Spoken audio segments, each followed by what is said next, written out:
Welcome to news watch. ముందుగా headlines చూద్దాం. సంగారెడ్డి జిల్లా మునిపల్లి మండలంలోని బుదేరా గ్రామంలో భూభారతి రెవెన్యూ సదస్సు కార్యక్రమం మునిపల్లి మండల తహసీల్దార్ గంగా భవానీ నిర్వహించారు. న్యాయ క్రియాశీలత న్యాయ ఉగ్రవాదంగా మారకూడదు, సిజేఐ జస్టిస్ గవాయ్. భారత్ కు బిగ్ షాక్ ఇచ్చిన పాకిస్తాన్, అమెరికా. ఆ నరరూప రాక్షసుడికి అమెరికా ఘన స్వాగతం. గోల్డ్ కార్డ్ వెబ్సైట్ ప్రారంభించిన ట్రంప్. ఏపీలో కిటెక్స్ గవర్నమెంట్స్ 4,000 కోట్లతో భారీ ప్రాజెక్ట్.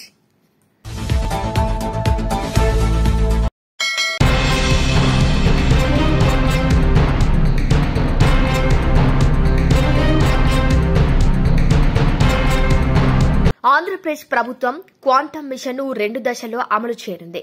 ఇక తొలి దశలో మౌలిక వసతులు, విద్య, శిక్షణ, పరిశోధన ప్రాజెక్టులపై దృష్టి సారించనుంది. రెండో దశలో వాణిజ్యీకరణ, ఎగుమతులు, అంతర్జాతీయ నాయకత్వమే లక్ష్యంగా అడుగులు పడనున్నాయి. మొత్తం 4,000 కోట్ల అంచనా వ్యయంతో రాష్ట్రాన్ని టెక్ రంగంలో ముందుకు నడిపేందుకు ఈ మిషన్ కీలక పాత్ర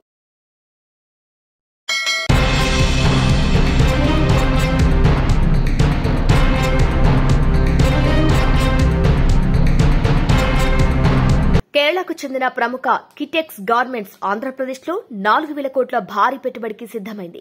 ఈ ప్రాజెక్టు వేలాది ఉద్యోగాలు రూపొందనుండగా టెక్స్టైల్ రంగంలో రాష్ట్రం కొత్త గమ్యాన్ని చేరనుంది. పరిశ్రమల విస్తరణతో పాటు ప్రాంతీయ ఆర్థిక వృద్ధికి ఇది బలమైన తోడ్పాటుగా నిలవనుంది.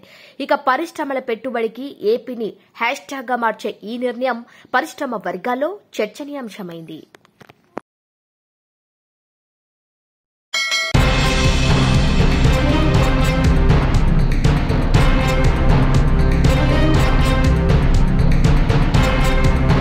భారతదేశంలో న్యాయ వ్యవస్థ క్రియాశీలత ముఖ్యమైనదే అయినప్పటికీ న్యాయస్థానాలు తమ పరిధి అతిక్రమించి తాము ప్రవేశించకూడని రంగాల్లోకి అడుగు పెట్టకుండా జాగ్రత్త వహించాలని భారత ప్రధాన న్యాయమూర్తి జస్టిస్ బిఆర్ గవాయ్ స్పష్టం చేశారు. న్యాయ క్రియాశీలత అనేది కొనసాగుతోంది. అదే సమయంలో అది న్యాయ ఉగ్రవాదంగా మారకూడదు. కొన్నిసార్లు పరిమితులు దాటి సాధారణంగా న్యాయ వ్యవస్థ ప్రవేశించకూడని రంగంలోకి ప్రవేశించడానికి ప్రయత్నాలు జరుగుతాయి అని ఆయన ఆక్స్ఫర్డ్ యూనియన్లో అడిగిన ఒక ప్రశ్నకు సమాధానంగా పేర్కొన్నారు. ఈ వ్యాఖ్యలు బుధవారం ప్రాధాన్యతను సంతరించుకున్నాయి. పౌరుల ప్రాథమిక హక్కుల వ్యవస్థను పరిరక్షించడంలో శాసన కార్యనిర్వాహక వ్యవస్థలు విఫలమైనప్పుడు న్యాయ వ్యవస్థ తప్పకుండా జోక్యం చేసుకుంటుందని జస్టిస్ గవాయ్ తెలిపారు. అయితే న్యాయ సమీక్షాధికారాన్ని చాలా పరిమితంగా అత్యంత అరుదైన సందర్భాల్లో మాత్రమే ఉపయోగించాలని ఆయన సూచించారు. ఏదైనా చట్టం రాజ్యాంగ మౌలిక స్వరూపానికి విరుద్దంగా ఉన్నా లేదా రాజ్యాంగంలోని ఏదైనా ప్రాథమిక హక్కులకు ప్రత్యక్షంగా వ్యతిరేకంగా ఉన్నా లేదా చట్టం పూర్తిగా ఏకపక్షంగా వివక్షాపూరితంగా ఉన్న అటువంటి చాలా అసాధారణమైన కేసుల్లో పరిమిత ప్రాంతంలో ఈ అధికారాన్ని వినియోగించాలి. కోర్టులు గతంలో అలా చేశాయి కూడా అని ఆయన వివరించారు.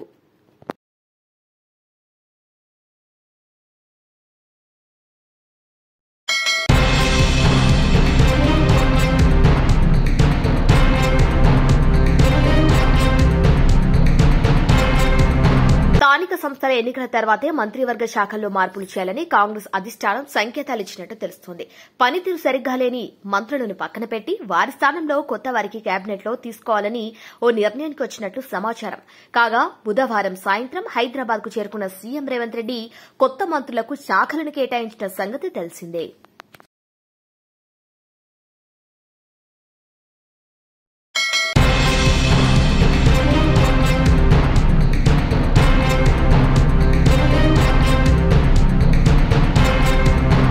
కూటమి ప్రభుత్వ పాలన మొదలై ఏడాదైన సందర్భంగా మంత్రి నారా లోకేష్ ఇంట్రెస్టింగ్ ట్వీట్ చేశారు.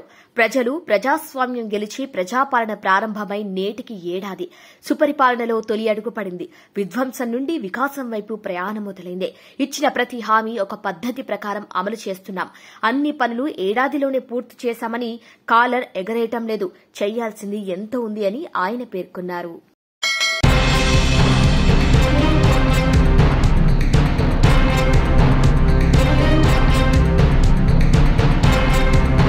డొనాల్డ్ ట్రంప్ అమెరికా పౌరసత్వం కోరుకునే వారి కోసం గోల్డ్ కార్డ్ వెబ్సైట్ ను ప్రారంభించారు. ఇక 5 మిలియన్లు చెల్లించిన వారికి ఈ ట్రంప్ కార్డు పౌరసత్వం కల్పిస్తుందని ఆయన ప్రకటించారు. దీని ద్వారా వచ్చే నిధులను దేశ అప్పులు తగ్గించడానికి ఉపయోగిస్తారు. ఇది EB-5 ఇన్వెస్టర్ వీసా స్థానంలో రానుంది.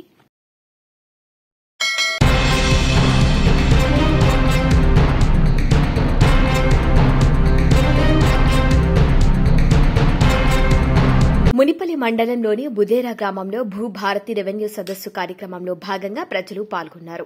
అదేవిధంగా భూభారతి చట్టం సమస్యలపై ప్రజలకు తహసీల్దార్ గంగా భవానీ మాట్లాడుతూ గురువారం రోజున బుదేరా గ్రామంలో రైతు వేదికల్లో భూభారతి సదస్సు కార్యక్రమం ఏర్పాటు చేపట్టారు.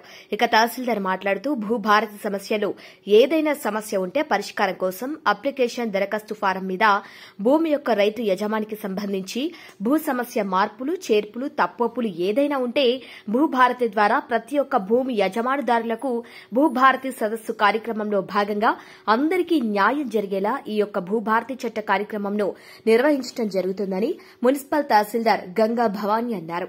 ఈ కార్యక్రమంలో భాగంగా యజమానుదారుడు ఏదైనా సమస్య ఉంటే వెంటనే భూభారతి సదస్సు కార్యక్రమంలో భూమి యొక్క టైటిల్స్ తీసుకుని వచ్చి దరఖాస్తు ఫారం రెవెన్యూ సిబ్బంది ఫారం నింపి సరిచేస్తామని ప్రజలకు తెలియజేశారు.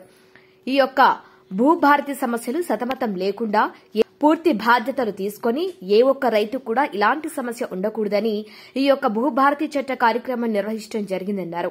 అదేవిధంగా రెవెన్యూ సదస్సులో రైతులు భూభారతి సదస్సులో ఈ యొక్క రేవణ సదస్సులో గురువారం బుదేరా గ్రామంలో రైతు వేదికల్లో మునిపల్లి మండల్ తహసీల్దార్ గంగా భవానీ ఈ యొక్క రెవెన్యూ సదస్సులో గురువారం బుదేరా గ్రామంలో రైతు వేదికల్లో మునిపల్లి మండల్ తహసీల్దార్ గంగా భవానీ రెవెన్యూ డిపార్ట్మెంట్ సిబ్బంది ప్రజల సమస్యలు పరిష్కరించారు.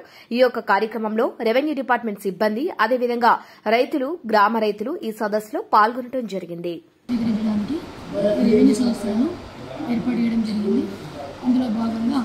ఈరోజు మనము బుదేరా ఒకటి చిల్మడికల 2 గ్రామాలలో 2 టీములు కూడా వెళ్ళడం జరిగింది.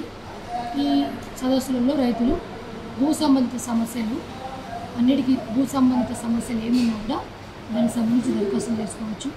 ఈ సమస్యలకు సంబంధించిన దరఖాస్తు పత్రాలు ప్రభుత్వం తరఫున మేమే ఇవ్వడం జరుగుతూ ఉంటుంది. ఈ సమస్యలు కూడా ఏదైతే ఇందులో దరఖాస్తులు ఇస్తారో ఈ సమస్యలకు 3 నెలల లోపల ఏదైనా ఒక పరిష్కారం చూపించడం జరుగుతుంది ప్రభుత్వం యొక్క నిబంధనల క్రమంలో.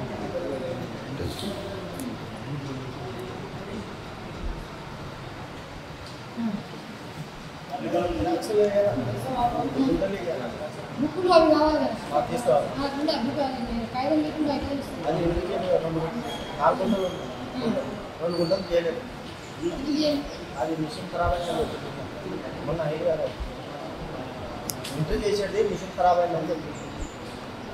రిజిస్ట్రేషన్ అది గుంటలు ఎక్కిస్తారు కదా మేడం బుక్లా అని 2 గుంటలు తర్వాత 2 గుంటలు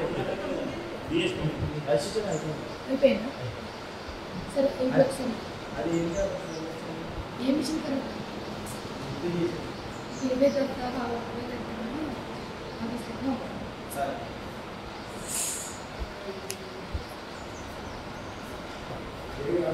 ఈ సంతకం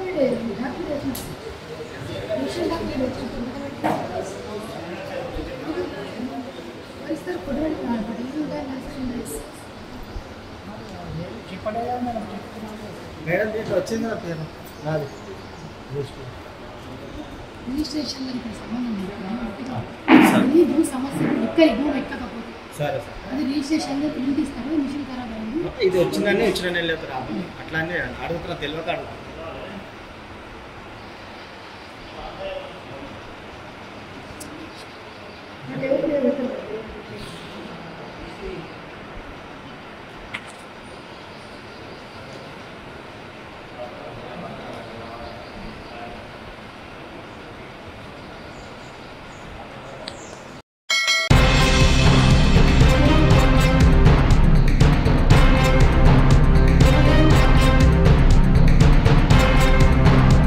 భారత్ కు అమెరికా పాకిస్తాన్ బిగ్ షాక్ ఇచ్చినట్టు తెలుస్తోంది.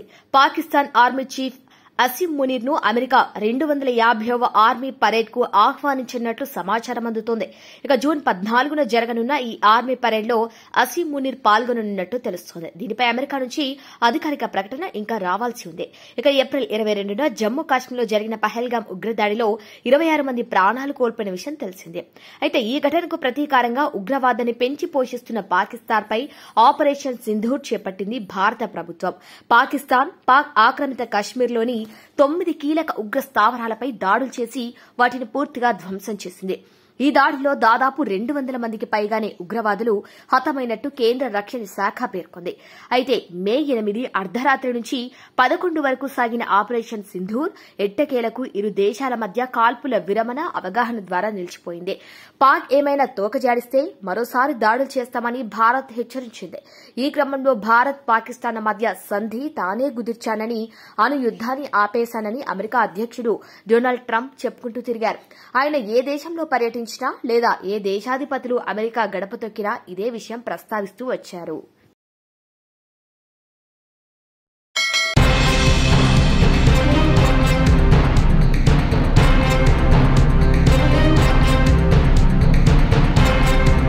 ప్యారలల్గా ముందుకు తీసుకెళ్తామని చాలా స్పష్టంగా హామీ ఇచ్చాం.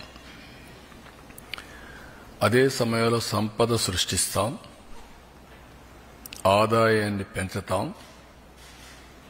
పెంచిన ఆదాయాన్ని అభివృద్ధికి సంక్షేమానికి రెంటికి బ్యాలెన్స్ చేసుకుంటూ ఎక్కడ కూడా ఎలాంటి ఇబ్బంది లేకుండా ఈ కార్యక్రమాలు ముందుకు తీసుకుపోతామని చెప్పాం. అయితే రాష్ట్రంలో ఆర్థిక పరిస్థితులు చూసిన తర్వాత చాలా మంది నాకు ఎన్నికల ముందు అడిగారు, మీరు వస్తే మీరు కనీసం ఈ రాష్ట్రాన్ని మళ్లీ టోటల్గా విధ్వంసం జరిగింది, మీరు దీన్ని రివైవ్ చేస్తారని నమ్మకం మీకుందా, మీకు అనుభవం ఉంది, కానీ అఘాతం చూస్తే మాత్రం చాలా లోతుగా ఉంది, మీరు చేయగలుగుతారని అడిగారు. నాకు వేరే ఆప్షన్ లేదు. ఇన్ని సంవత్సరాలు ప్రజలు ఆదరించారు, ఆశీర్వదించారు. కష్టాలకు వచ్చినప్పుడు కాడుబడేయడమో పారిపోవడం కరెక్ట్ కాదు.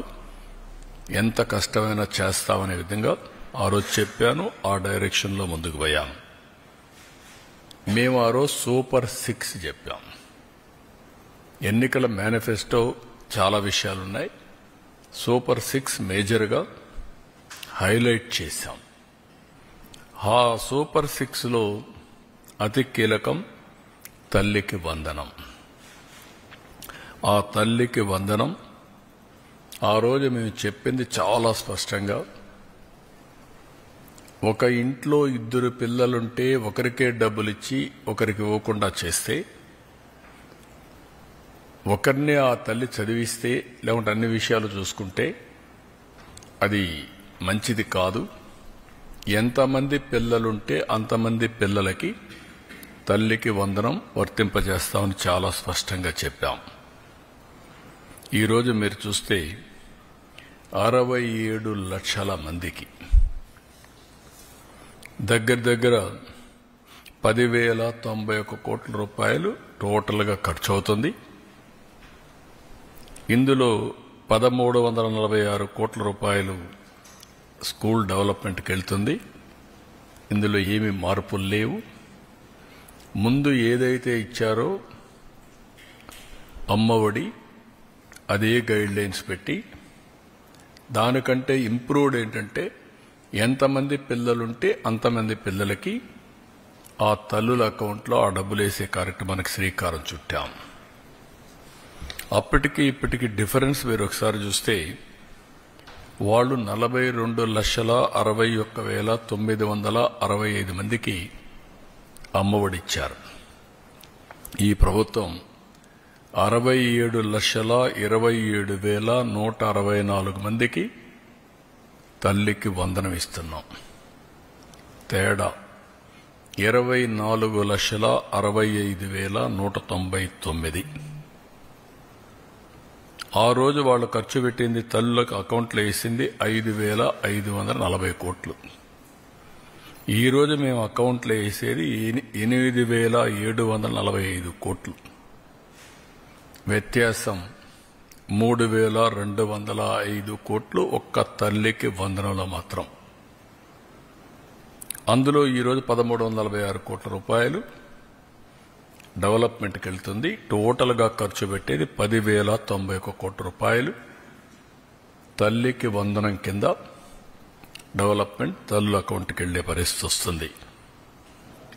1వ తరగతి 10వ తరగతి అవి కూడా క్యాలిక్యులేషన్లు తీసుకున్నాం. జీవో ఇష్యూ చేశాం. అడ్మిషన్స్ కాలేదు. అడ్మిషన్స్ అవుతానే వాళ్ళ అకౌంట్ కూడా తల్లుల అకౌంట్కి డబ్బులు వెళ్తుంది. ఇంకొక పక్కన తల్లి లేని పిల్లలకి వారికి తండ్రికి కానీ లేదంటే ఎవరైతే గార్డియన్గా ఉంటారో వాళ్ళ అకౌంట్కి ఇస్తున్నాం. అనాథ పిల్లలుంటే జిల్లా కలెక్టర్ నిర్ధారించినటువంటి పథకం ప్రకారం వాళ్ళ అకౌంట్లో వేసి వాళ్ళకి హెల్ప్ చేస్తాం. ప్రైవేట్ అన్ఎయిడెడ్ పాఠశాలలు ఉంటే 76,000 మందికి కూడా వర్తింపజేశాం. ఇది కాకుండా ట్రాన్స్పరెన్సీ ఉండాలనే ఉద్దేశంతో ఈ జాబితా సెక్రటరియట్లో గ్రామ వార్డు కార్యాలయాల్లో కూడా పెడతాం. ఎక్కడైనా సరే ఇబ్బందులున్నా లేకుంటే సాంకేతిక సమస్యలున్నా ఇమ్మీడియట్గా రిపోర్ట్ చేస్తే అవన్నీ కరెక్ట్ చేసి మళ్ళీ అలాంటి వారికి కూడా సహాయం చేయడానికి ఫిర్యాదులను తీసుకోవడానికి జూన్ 26 వరకు టైం కూడా పెట్టాం. 30వ తారీఖు తుది జాబితా పెట్టి అక్కడి నుంచి ఇవన్నీ కూడా అమలు చేస్తాం. ఇంకొక పక్కన ఇప్పుడు ఇచ్చింది 2 నుంచి 10వ తరగతి వరకు ఇంటర్మీడియట్ సెకండ్ ఇయర్కి బీసీల్లో చూస్తే 29,82,000 మంది వస్తున్నారు. ఇంకొక పక్క ఎస్సీల్లో 11,76,000 మంది వస్తున్నారు. ఎస్టీలు 4,26,000 మంది వస్తున్నారు. మైనారిటీలు 66,500 వస్తున్నారు. ఈడబ్ల్యూఎస్ విద్యార్థులు 8,44,000 మంది ఎకనామికలీ బ్యాక్వర్డ్ అగ్ర కులాలకు సంబంధించిన వ్యక్తులు వస్తున్నారు. ఒక బిడ్డ 2 గాని 3 గాని 4 కూడా ఇచ్చాం. ఇది మీరు చూస్తే 18,55,760 మంది తల్లులకు ఒకే బిడ్డ వాళ్ళకి యాజ్ ఇట్ ఈజ్ ఇస్తున్నాం. 14,55,322 మంది తల్లులకి 2 బిడ్డలు. ఇది 29,10,644. 2,10,684 మందికి 3 పిల్లలు. ఇది 6,32,052 మందికి ఇస్తున్నాం. 20,053 మందికి 4 పిల్లలు అంటే 80,212 మందికి వీళ్ళకి కూడా ఇస్తున్నాం. ఏ మాట అయితే నేను చెప్పానో ఆ మాట ప్రకారం ఒక పద్ధతి ప్రకారం ఒక మాటలో చెప్పాలంటే ఇది ఒక పాపులేషన్ మేనేజ్మెంట్కి ఒక ముందడుగు.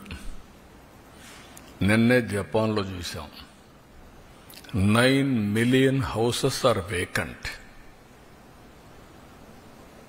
ఇంకొక పక్కన ప్రపంచం అంతా కూడా ఏజింగ్ ప్రాబ్లం, రెండోది ఎకానమీ కూడా దెబ్బతినే పరిస్థితి వస్తున్నాయి. మన భారతదేశం మీరు చూస్తే 146 కోట్ల జనాభా, చైనా 130 కంటే తక్కువ ఉంది. అయితే భారతదేశం కూడా రీప్లేస్మెంట్ లెవెల్ లేదు. 2.1 ఫెర్టిలిటీ రేట్ ఉంటే రీప్లేస్మెంట్ అది 1.9కు వచ్చింది. ఆంధ్రప్రదేశ్ అయితే 1.5 ఆ ప్రాంతంకి వచ్చేసాం. సౌత్ ఇండియా మొత్తం ఆ పరిస్థితిలోకి వచ్చాం. అందుకే ఇప్పటికే ఫ్యామిలీ ప్లానింగ్ నుంచి డెమోగ్రఫిక్ మేనేజ్మెంట్ వైపు అడుగులేస్తున్నాం. ఒకప్పుడు 2 పిల్లల కంటే ఎక్కువ ఉంటే స్థానిక సంస్థల్లో పోటీ చేయడానికి అర్హత లేదు. ఇప్పుడు అది తీసేశాం. 2 పిల్లల కంటే తక్కువ ఉంటే పోటీ చేయడానికి అర్హత లేదని కొత్తగా పెట్టాల్సి వస్తుంది. అందులో రెండో స్టెప్ మీరు చూస్తే ఎక్కడికక్కడ ఆఫీసుల్లో కూడా ఒక అనుకూలమైనటువంటి వాతావరణం, చిల్డ్రన్ హోమ్స్ కింద ప్లే ఏరియా కానీ అక్కడ వాళ్ళకి ప్రత్యేకమైన సదుపాయాలు అవన్నిటి కూడా నిర్ణయాలు చేస్తున్నాం. అందులో ఇది ఒక మేజర్. చాలామంది చెప్పేది ఎక్కువ మంది పిల్లలుంటే మాకు ఆదాయం లేదు కాబట్టి మేము పిల్లల్ని చదివించలేమనే ఆలోచన ఉంది. ఈరోజు చదివించడమే కాదు, వీళ్ళకు కూడా వెసులుబాటు వస్తుందనే విధంగా ఈ కార్యక్రమానికి శ్రీకారం చుట్టాం. ఈరోజు మీరు చూసినప్పుడు తల్లికి వందనంలో ఇంకా మిగిలిన కార్యక్రమాలన్నిటికీ కూడా మీరు చూసినప్పుడు అన్నదాత సుఖీభవ ఏడాదికి మొత్తం 14,000 రూపాయలు ఇస్తా అన్నాం. 6,000 రూపాయలు గవర్నమెంట్ ఆఫ్ ఇండియా ఇస్తుంది. వాళ్ళు ఇచ్చింది 7,500. ఈరోజు తెలుగుదేశం ఇచ్చేది 14,000. వ్యత్యాసం 6,500. తల్లికి వందనం నేను చెప్పాను, అన్నదాత సుఖీభవ ఇచ్చింది మీకు చెప్పాను. దీపం 3 సిలిండర్లు వాళ్ళు ఏమీ ఇవ్వలేదు. ఇంకొక పక్కన మీరు చూస్తే మత్స్యకారుల భరోసా, మేమిచ్చింది మత్స్యకారుల సేవలు. మొత్తం 1,29,178 మందికి ఇచ్చాం. 259 కోట్లు. వాళ్ళు ఇచ్చింది 1,09,231, 109 కోట్లు.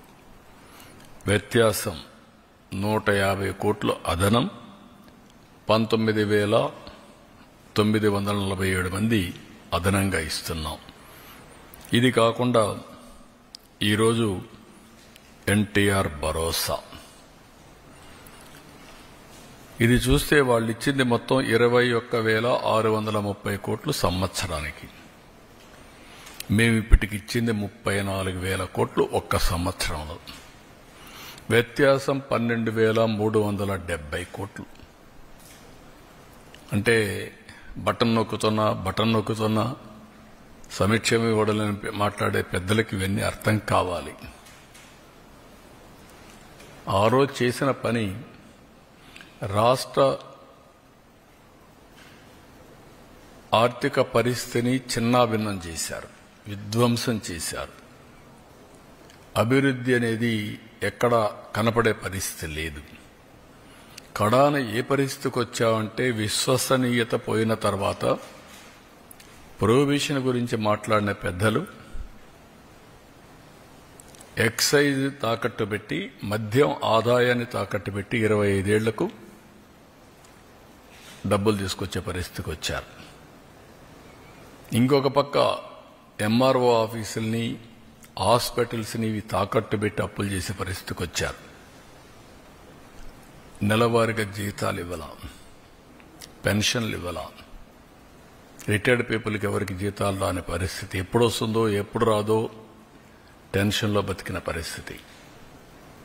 ఈరోజు ఒక పద్ధతి ప్రకారం 94 సెంట్రల్ స్పాన్సర్ స్కీమ్స్లో 94 కూడా డీఫంక్ట్ చేసిన ఘనత. ఇవన్నీ కూడా ఆర్థిక వ్యవస్థ నిర్వీర్యం చేయడానికి పనికొచ్చాయి, అస్తవ్యస్తమైపోవడానికి పనికొచ్చాయి. ఈరోజు అన్నా క్యాంటీన్ మీరు చూస్తే మొత్తం 204 పెట్టాం. 2 కోట్ల మందికి ఇప్పటికీ అన్నా క్యాంటీన్లో భోజనం ఏర్పాటు చేసే పరిస్థితికి వచ్చాం. బులెటిన్ ముగించే ముందు హెడ్లైన్స్ మరొకసారి.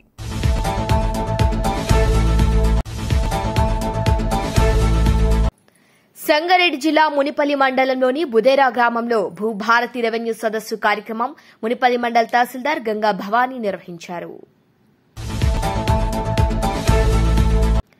న్యాయ క్రియాశీలత న్యాయ ఉగ్రవాదంగా మారకూడదు, సీజేఐ జస్టిస్ గవాయ్. భారత్కు బిగ్ షాక్ ఇచ్చిన పాకిస్తాన్, అమెరికా. ఆ నరరూప రాక్షసుడికి అమెరికా ఘన స్వాగతం. గోల్డ్ కార్డ్ వెబ్సైట్ ప్రారంభించిన ట్రంప్. ఏపీలో కిటెక్స్ గార్మెంట్స్ 4,000 కోట్లతో భారీ ప్రాజెక్ట్.